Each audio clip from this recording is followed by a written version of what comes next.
Hey guys, we're back with more of The Terrible Two by Jory John, Mac Barnett, and illustrated by Kevin Cornell. We were on chapter 10. At lunch, Niles showed Myles the cafeteria. "Here's where we get our trays," said Niles. "And this is where we get our food from a lunch lady, which is the lady that serves our lunch." "Right," said Myles. "I get it." "And then over there at the tables, you might not know where to sit since it's your first day, so you should probably sit with me." Myles decided it was important to sit as far from Niles as possible. Myles picked up a tray, which was soon loaded with turkey, chili, tomato soup, macaroni and cheese, and a milk. Niles did the same. "This all looks great, Miss Conlon," Niles said to the lunch lady. "And I'd like for you to meet the newest student at Yanni Valley Science and Letters Academy. His name is Myles." The lunch lady looked around and then leaned in close. "Well, a friend of Niles can have 2 milks." She placed another carton on Myles's tray. Extra milk, the first good thing to come from being Niles's buddy. Myles picked up his tray, turned around, and found himself face to face with Josh Barkin. "My dad thinks you're the one who moved his car, Nimbus," said Josh. "Okay," said Myles. "That's going to be my car one day," said Josh. "Okay," said Myles.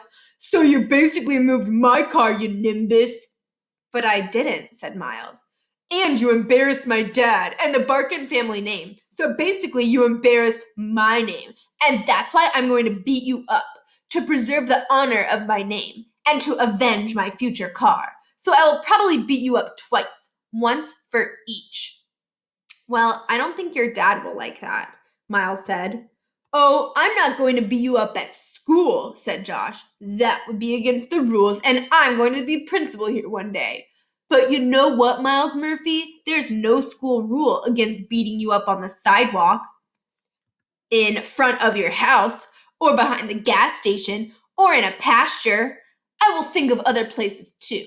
Places where nobody will catch me. There are so many places where I can beat you up besides school, Myles Murphy, and nobody will ever know except for me and you."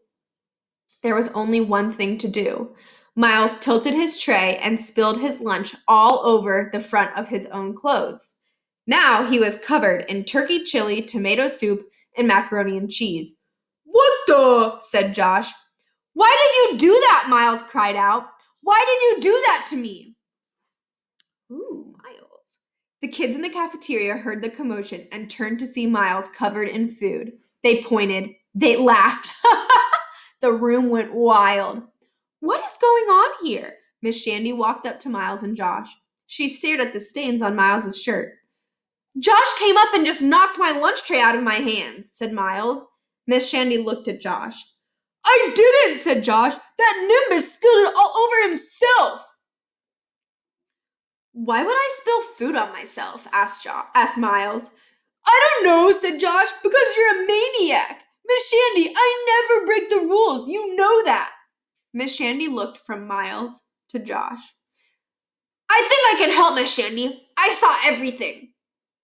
It was Niles. "Thank you, Niles," Miss Shandy said. "What happened here?" "Yeah, Niles," said Josh. "What happened here?" "Niles," said Myles.